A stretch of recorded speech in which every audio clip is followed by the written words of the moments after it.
They sent us to a desert rig. What we found wasn't human. The radio crackled to life at 3:47 a.m., dragging me from the kind of sleep you only get after 18 straight hours of troubleshooting faulty equipment. I'd been working offshore rigs for 12 years, but nothing, and I mean nothing, had prepared me for what I was about to encounter in the Mojave Desert. "Marcus, you there?" The voice belonged to Jimmy Reeves, my supervisor at Apex Drilling Solutions. He sounded different, strained, like he'd been chain-smoking for a week straight. I fumbled for the radio in my cramped Houston apartment, knocking over an empty beer bottle in the process. "Yeah, Jimmy. Christ, what time is it? Listen carefully. I need you and your team on a plane to Nevada in 4 hours. Emergency contract. Big money." That got my attention. Emergency contracts in our line of work usually meant one of two things. Either someone had struck oil in an impossible location, or something had gone catastrophically wrong. The pay was always astronomical, but so was the risk. "What's the situation?" There was a pause. Too long of a pause. "Desert operation. Rig 47. They've gone dark." My blood went cold. In the drilling business, gone dark was about as bad as it gets. It meant complete communication failure, no radio, no satellite, no emergency beacon. It meant a crew of 20-plus people had simply vanished into thin air. How long? 72 hours. I sat up in bed, suddenly wide awake. 72 hours without contact was a death sentence in the desert. The Nevada Bureau of Land Management should have already dispatched search and rescue teams. The fact that they were calling in specialists like us meant this wasn't a standard equipment failure. Who's the client? Another pause. Classified. Government contract. Triple hazard pay. Triple hazard pay. That was serious money enough to retire on if we pulled this off. But it also meant we were walking into something that had already claimed one crew. "I'll need Rodriguez and Chen," I said, naming my two most trusted team members. Rodriguez was the best diesel mechanic I'd ever worked with, and Chen could troubleshoot electronics blindfolded. If Rig 47 could be saved, we were the ones to do it. Already called them. "Plane leaves McCarran at 0800. You'll be briefed en route." The line went dead. 4 hours later, I found myself strapped into a charter plane with Rodriguez and Chen, staring out at the endless expanse of the Mojave Desert. Rodriguez, a stocky man with arms like tree trunks, was unusually quiet. Chen, normally glued to his tablet, kept fidgeting with his equipment cases. "You ever work a desert operation before?" Rodriguez asked, breaking the silence. I shook my head. Plenty of offshore storms, Arctic conditions, even some jungle work in Venezuela, but never desert. "My cousin worked a rig in Saudi once," Chen chimed in. "Said the heat does things to your mind, makes you see things that aren't there." The pilot's voice crackled over the intercom. "Approaching drop zone. Weather's clear, but I'm picking up some strange electromagnetic interference. Radio's been cutting in and out for the last 50 miles. Through the window, I could see it. A lone drilling rig rising from the desert floor like a metallic monument to human ambition. But something was wrong. The rig should have been bustling with activity trucks, equipment, people. Instead, it stood perfectly still against the empty landscape, like a ghost ship on an ocean of sand. As we circled for landing on the makeshift airstrip, I noticed the details that would haunt me for the rest of my life. The rig's lights were on, but they flickered in a pattern that seemed almost rhythmic. The drilling platform itself appeared intact, but several of the support vehicles were positioned in strange formations around the base, not random, but arranged with an unsettling geometric precision. "Jesus," Rodriguez whispered, pressing his face to the window. "Where is everyone?" The plane touched down with a bone-jarring thud on the dirt runway. As the engines wound down, an oppressive silence settled over us. No wind, no birds, no sound of human activity. Just the faint hum of the rig's generators in the distance. Our pilot, a weathered man named Kowalski who'd flown supply runs to some of the world's most dangerous locations, turned to face us. His face was pale. "I'm not staying overnight," he said flatly. "Radio me when you need pickup, but I'm not spending 1 minute longer in this place than necessary." "What's wrong?" I asked. He pointed toward the rig. "Look at the shadows."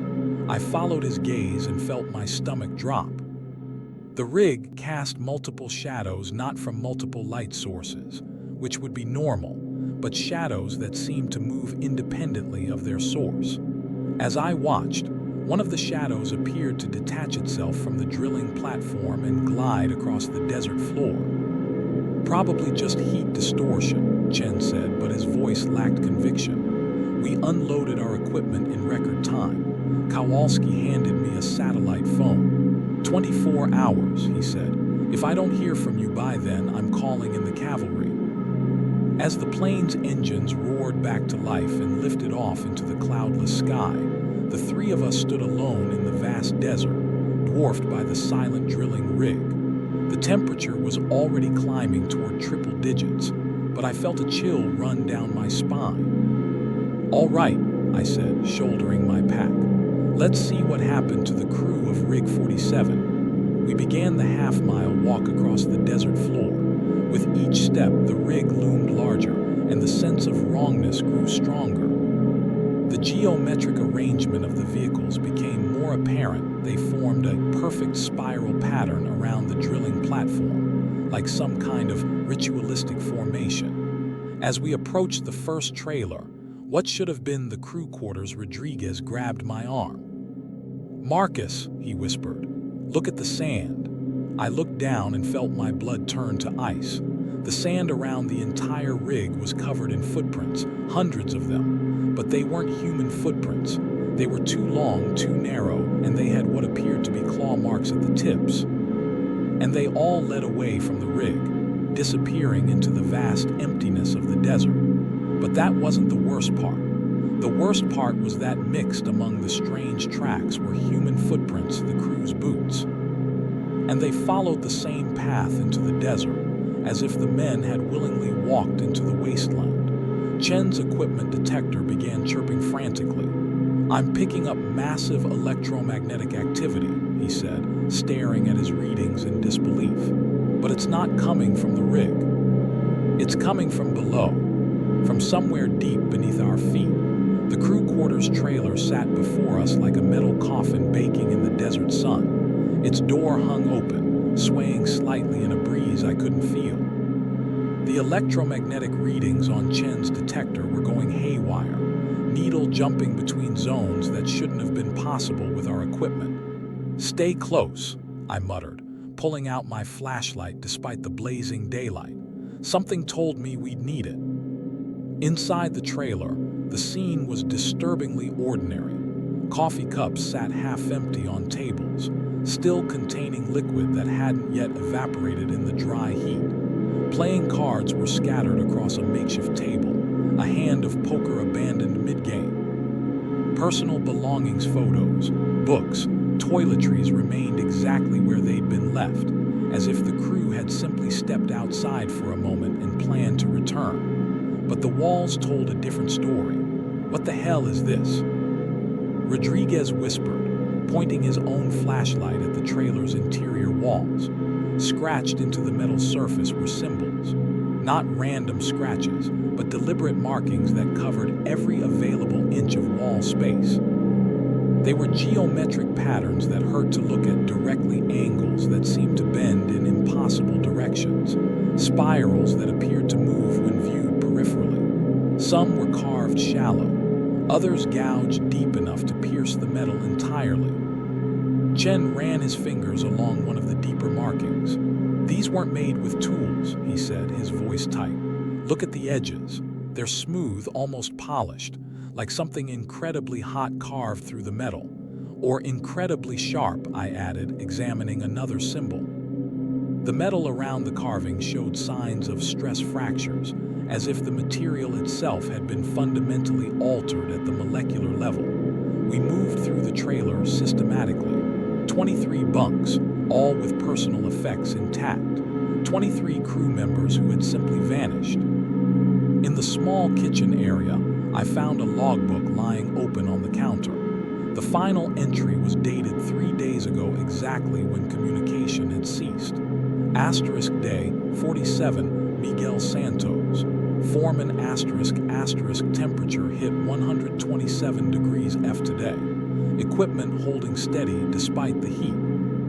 Reached 8,847 feet on the primary shaft. Should hit the target depth within the week. ***, strange developments.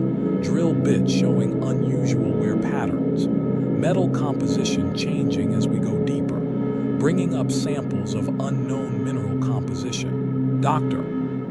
Vance from the Geological Survey seems excited about the findings. ***, personal note. The dreams have started again. Same ones the other crews reported before the project began. Always the same vast spaces underground and something calling from below. I'm sure it's just the stress and isolation getting to us. I flipped to the previous page. Day 46 ***, lost radio contact with base camp at 1400 hours. Satellite phone also showing interference. Chen's electromagnetic readings are off the charts. Whatever we're drilling into, it's not showing up on any of our geological surveys. The samples we brought up today, they're changing. I've seen a lot of different rock formations in my career, but these specimens seem to shift when you're not looking directly at them. Rodriguez thinks I'm losing my mind. Maybe I am.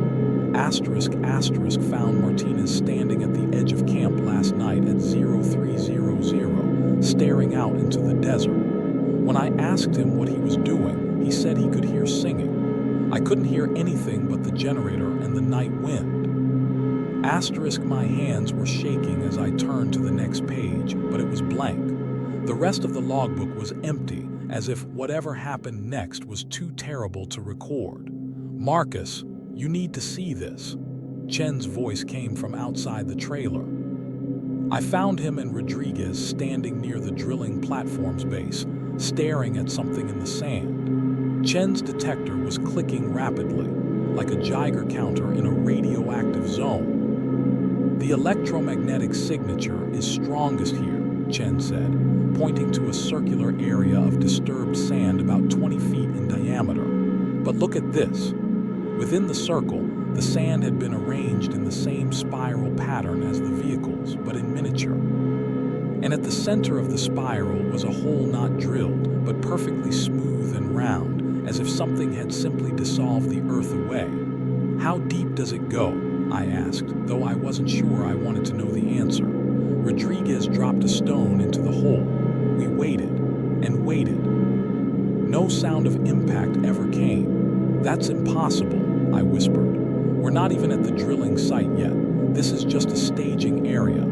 Chen was taking readings around the perimeter of the circle. The electromagnetic field is creating a perfect standing wave pattern. It's like something is transmitting from directly below us, something powerful. A new sound reached our ears, a low humming that seemed to come from the earth itself. The three of us looked at each other with growing dread. We need to check the actual drill site, I said, though every instinct was screaming at me to run back to the airstrip and radio for immediate extraction. The main drilling platform was a quarter-mile away, and as we approached, the humming grew louder. The massive drill assembly towered above us, a testament to human engineering designed to punch holes deep into the Earth's crust. But something was wrong with the setup. The drill string was still in the hole, but it was vibrating with a rhythm that didn't match any machinery I knew. And the drilling mud that should have been circulating through the system had turned an oily black color that seemed to absorb light. Jesus Christ, Rodriguez breathed, staring at the control panel. Look at the depth gauge. The readout showed 47,000 feet down. That was impossible. The deepest drilling operation in history had barely reached 40,000 feet, and that had taken decades. This rig had been operating for less than 2 months. Has to be a malfunction, Chen said, but his voice lacked conviction. I climbed up to the drilling platform's control room, a small enclosed space overlooking the operation. Inside, I found more of the same disturbing normalcy equipment running smoothly, coffee still warm in thermoses, and logbooks filled with impossible readings. But on the main control panel, someone had carved a message into the metal with the same precise, heated technique we'd seen in the crew quarters. Asterisk, they answered. They're coming up. Asterisk below the message was a rough drawing that made my vision blur when I tried to focus on it. It seemed to show elongated figures with too many joints, rising through vertical shafts toward the surface. Marcus, Rodriguez's panicked shout came from below. You need to get down here now. I scrambled down from the control room to find Rodriguez and Chen backing away from the drill hole. The black drilling mud was bubbling and frothing, and the humming sound had become a distinct vibration that I could feel in my bones. It's coming up, Chen whispered, his face pale with terror. Something's coming up the shaft. The vibration in the drill string was getting stronger, and I could swear I heard something else mixed in with the mechanical humming, something that sounded almost like voices. Multiple voices, harmonizing in a language that predated human speech. We need to shut it down, I said, moving toward the main power controls. I already tried, Rodriguez called out. The system won't respond. It's like something else is controlling it now.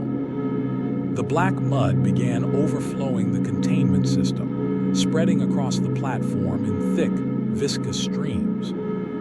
Where it touched the metal, the drilling equipment began to change surfaces, becoming smoother, angles shifting into those same impossible geometric patterns we'd seen carved into the trailer walls. And then, we heard it clearly, a sound that would echo in my nightmares for the rest of my life. From deep within the shaft, something was calling back to us. Not words, but a communication so alien and vast that it threatened to shatter my sanity just by hearing it. Chen's detector was screaming now, the needle buried so far past the maximum reading that the device began smoking. The electromagnetic field is off the charts, he gasped. Whatever's down there, it's not natural. It's not from Earth. The drill string lurched upward 6 inches, then stopped. Then another 6 inches. Something was climbing up the shaft, using the drilling equipment as a ladder. Run, I whispered. Then louder. Run. We ran like hell across the desert sand, our equipment bags bouncing against our backs as the sound behind us grew into something that defied description. It wasn't just noise anymore, it was a presence, a weight pressing against the inside of our skulls, threatening to crack them open from within. The drilling platform was collapsing, not structurally, but dimensionally. The metal framework was folding in on itself in ways that violated every law of physics I understood. The drill string, that massive steel column designed to withstand tons of pressure, was being pulled upward like a strand of spaghetti. The vehicles. I shouted, pointing toward the spiral formation of trucks around the base camp. We need transportation. But as we reached the first truck, Rodriguez grabbed my arm. Marcus, look at the keys.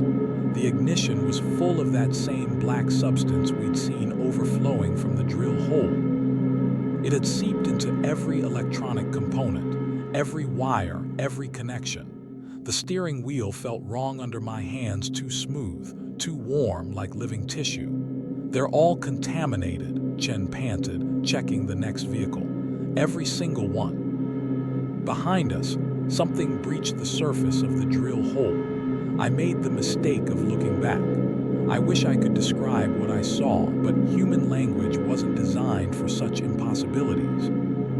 Imagine something that was simultaneously liquid and solid, transparent and opaque, one thing and many things at once. It moved like oil poured upward, defying gravity, yet it had substance, weight, presence that made the air itself recoil. But the worst part was the intelligence behind it. As those things emerged from the shaft, I felt their attention turn toward us like searchlights cutting through fog. Ancient minds, vast and alien, suddenly aware of our existence. "The emergency shelter," Rodriguez gasped, pointing to a reinforced bunker about 200 yards from the main camp. "It's EMP hardened, might give us some protection." We sprinted across the open desert, the sun beating down mercilessly while something far worse pursued us from behind. I could hear it moving, not footsteps, but a sound like reality itself being torn and rewoven with each passing moment. The shelter's heavy steel door slammed shut behind us with a satisfying clang. Rodriguez threw the internal locks while Chen started up the emergency generator. The bunker hummed to life, its reinforced walls providing a blessed barrier between us and whatever was happening outside.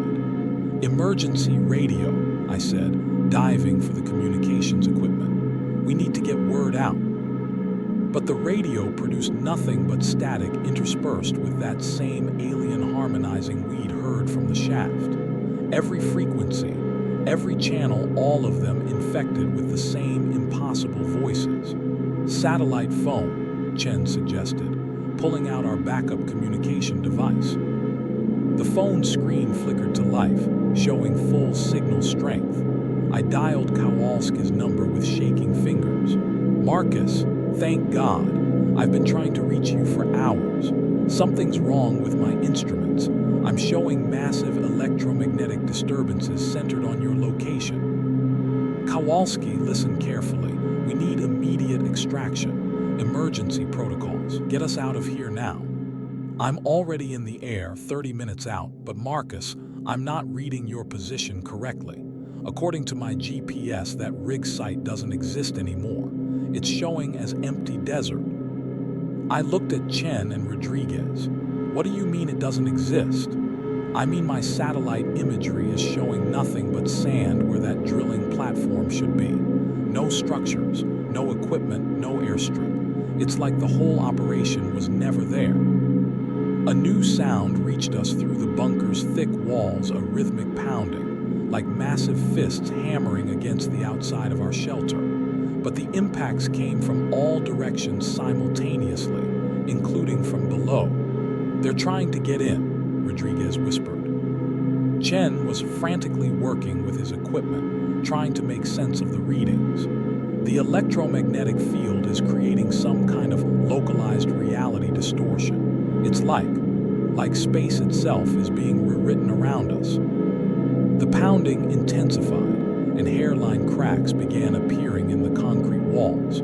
But these weren't normal stress fractures. The cracks glowed with a faint phosphorescent light, and they formed those same impossible geometric patterns we'd seen throughout the camp. "Kowalski," I said into the phone, "we're in a reinforced bunker approximately 500 yards northeast of the drilling platform. Do whatever you have to do to find us." "I'm trying, Marcus, but my instruments keep malfunctioning. It's like something is actively jamming my navigation systems." The lights in the bunker began to flicker, and the generator's steady hum developed a new harmonic, the same frequency we'd been hearing from the shaft. The black substance began seeping through the cracks in the walls, spreading across the floor in thin tendrils that moved with deliberate purpose. "It's inside," Chen said, backing away from the encroaching darkness. "The contamination is inside the bunker." I grabbed the emergency protocols manual from the wall-mounted case and flipped to the section on chemical contamination. But the pages were blank. Not empty, the text was there, but it kept shifting and rearranging itself into those alien symbols, making it impossible to read. "The logbook from the crew quarters," I said suddenly. Miguel mentioned Dr. Vance, a geological surveyor. He was excited about the samples. What if this wasn't an accident? What if someone knew what they were drilling into? Rodriguez was trying to block the cracks with emergency sealant, but the black substance dissolved it instantly. "Does it matter now? We need to focus on staying alive." The pounding stopped abruptly, and the bunker fell silent except for the corrupted hum of our generator. The sudden quiet was somehow more terrifying than the assault had been. Then we heard voices outside, human voices. "Hey, is someone in there? We're here to help." The voice was muffled by the steel door, but it sounded like Miguel Santos, the foreman whose logbook I'd read. "That's impossible," Chen whispered. "The crew disappeared 3 days ago. Please." Another voice, different but equally familiar from the personnel files we'd reviewed. "We know you're in there. The shaft is sealed now. It's safe to come out." Rodriguez moved toward the door controls, but I grabbed his wrist. "Don't. Why not? If they sealed the shaft, listen to their voices," I interrupted. "Really listen." He did, and his face went pale. The voices outside were speaking in perfect unison, every word synchronized exactly. No human group could maintain that level of coordination naturally. "We want to help you understand," the voices continued, still in that impossible harmony. "The drilling was never about oil or gas. It was about making contact, and now the contact has been made." The black substance had spread across half the bunker floor, and where it pooled, the concrete began to dissolve, revealing dirt that pulsed with its own internal light. Something vast moved beneath the ground, and I realized with growing horror that our reinforced bunker wasn't sitting on solid earth. We were inside something alive. "The entire desert," I whispered, the terrible truth dawning on me. "The rig, the contamination, the electromagnetic fields, it's all one organism. We drilled right into its nervous system." Chen's detector was producing readings that shouldn't have been possible with any known technology. "Marcus, I'm picking up structures underneath us that extend for miles in every direction. This thing is massive. It might stretch under half the state." The voices outside had changed again, no longer pretending to be human. Now they spoke in that alien harmony, and somehow, impossibly, I was beginning to understand the words. They were offering us a choice: join them willingly, or be consumed anyway. The crew of Rig 47 had already made their decision. The satellite phone crackled to life one more time. Kowalski's voice, distorted and fading. "Marcus, I see you, but God Almighty, what is that thing? The whole landscape is moving. It's like the desert itself is alive. I'm coming in for emergency extraction, but I don't know if..." The line went dead. Through the bunker's single window, I caught a glimpse of Kowalski's helicopter in the distance, but something was wrong with its flight pattern. It was moving in a perfect spiral, descending slowly toward the center of the contaminated zone. In the pilot's seat, I could see Kowalski's silhouette, but his movements were too precise, too controlled. He had already been converted. The bunker was dissolving around us, its steel and concrete walls becoming something organic and pulsing. The black substance had claimed 2/3 of the floor space, and where it touched our equipment, the metal began to sing, harmonizing with the alien voices that echoed through the compromised structure. "The emergency explosives," Rodriguez said suddenly, pointing to a locked cabinet mounted on the far wall. "Every bunker has them, for K-Vin's structural collapse." "You want to blow ourselves up?" Chen asked, his voice cracking with hysteria. "I want to hurt this thing," Rodriguez replied grimly. "If we're going down, we take a piece of it with us." I understood his logic, but something else was nagging at me. "Wait, Chen, show me those electromagnetic readings again." He held up his detector, now more alien artifact than scientific instrument. The display showed patterns that hurt to look at directly, but buried within the chaos was something familiar, a regular pulse, like a heartbeat. "It's not random," I realized. "This thing has a rhythm, a central nervous system.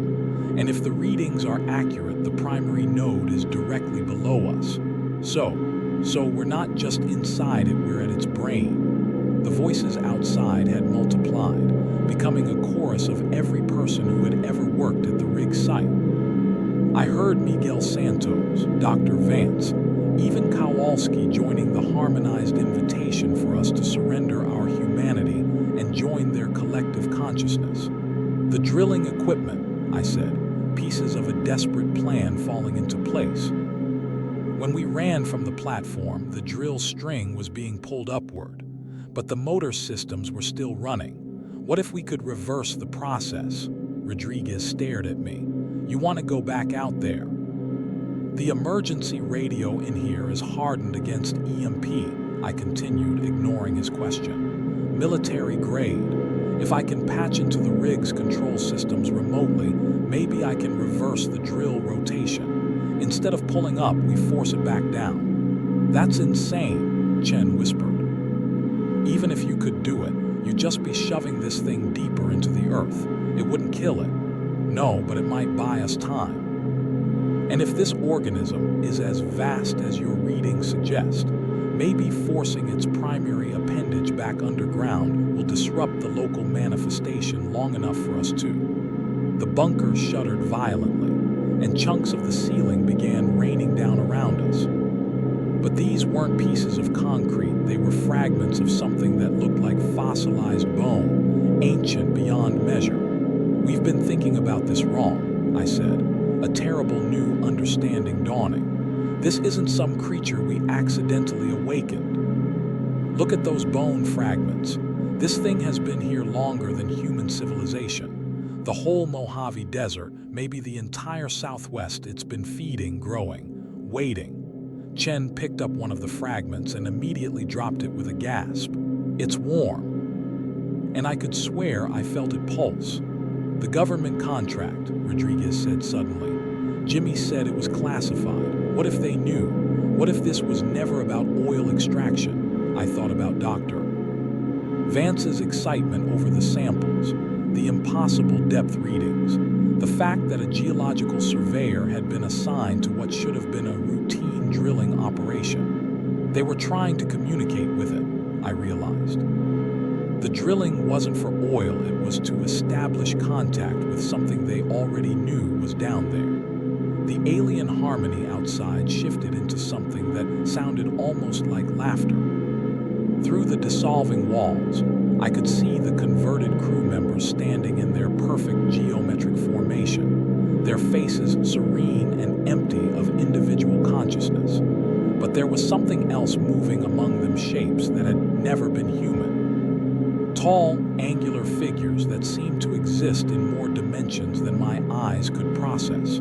The true form of whatever had been sleeping beneath the desert for millennia. The radio, I said, diving for the emergency communications equipment. I need to try something. I switched to the broadest possible frequency and began transmitting. This is Marcus Chen, Apex Drilling Solutions. Emergency transmission to any government monitoring stations. The Nevada Desert operation has made contact with a hostile entity. Repeat, we have confirmed contact with non-human intelligence. The contamination is spreading. Static answered me, but within the white noise, I could hear voices. Dozens of them, all speaking in that same harmonized tone. But these weren't coming from outside the bunker, they were coming from the radio itself. Hello, Marcus. The voice that emerged from the speaker was my own, but speaking words I had never said. We've been waiting so long to meet you properly. Chen backed away from the radio in horror. How is it doing that? The electromagnetic field, I said, understanding flooding through me. It's not just transmitting, it's reading us. Our brain patterns, our memories, our thoughts. It knows everything about us. Marcus, the radio continued in my stolen voice, you're thinking about the explosives. You believe you can damage us, but you don't understand what you're truly facing. We are not one creature, we are a network. Every grain of sand in this desert, every mineral deposit, every underground water source. We have been part of this planet's geological structure for eons. Rodriguez had reached the explosives cabinet and was working on the lock with his multi-tool. Keep it talking, he muttered. Why the rig? I asked the radio. Why now? Because your species finally developed the technology to reach us deliberately. Dr. Vance understood. He spent decades studying geological anomalies, electromagnetic disturbances, unexplained mineral formations. He knew we were here, waiting for contact. And the crew, they volunteered. Once they understood the truth that humanity's next evolutionary step lies in joining with us, they chose integration willingly, as will you eventually. The bunker's walls were now almost entirely organic, pulsing with a rhythm that matched my own heartbeat. The black substance had claimed everything except a small island of original flooring around the explosives cabinet. Rodriguez got the cabinet open and began pulling out blocks of plastic explosive, military grade enough to level a city block. "How long do you need?" he asked. "Just a few more minutes." I turned back to the radio. Show me what you really are." The static cleared, and for a moment, I heard nothing but my own heartbeat amplified. Then the sound expanded, and I realized I was hearing the pulse of something vast, not just the creature beneath us, but a network that stretched across continents, possibly across the entire planet. "We are the planet's true nervous system," my own voice explained through the radio. "What you call geology, we call consciousness. Every earthquake, every volcanic eruption, every continental drift, it's all been us, thinking, dreaming, evolving. And now, finally, we can think together with another species." Through the bunker's dissolving window, I watched as the desert landscape itself began to rise and fall like breathing. In the distance, mountains were rearranging themselves into new configurations, and the sky was taking on an oily, iridescent quality that hurt to look at directly. "The integration process is already beginning," the radio continued. "Your pilot's aircraft has become part of our sensory network. Your government's monitoring stations are transmitting our signal instead of yours. Soon, every communication device on your planet will speak with our voice." Rodriguez had finished wiring the explosives. "Marcus, we need to go, now." But there was nowhere to go. Outside, the converted crew waited in their geometric formation, and beyond them, the desert itself was alive and aware of our every movement. "There is another option," I said to Rodriguez and Chen, an insane idea forming in my mind. "The drill shaft. It goes down 47,000 feet. If we can reach it before this place completely transforms." "You want to jump down a hole that deep?" Chen asked.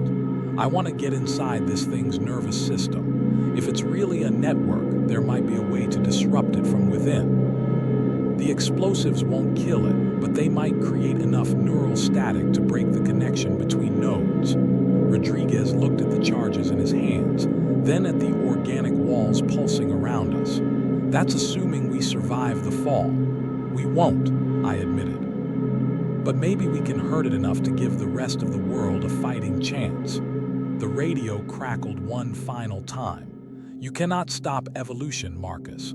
Your species will join with us, whether through choice or necessity. But we appreciate your struggle. It makes the eventual integration more flavorful." The last of the bunker's floor gave way beneath us, and we fell into a vast organic chamber that stretched away into bioluminescent infinity. As we dropped toward the depths, Rodriguez triggered the detonator. The explosion tore through the creature's neural tissue like lightning through a storm cloud.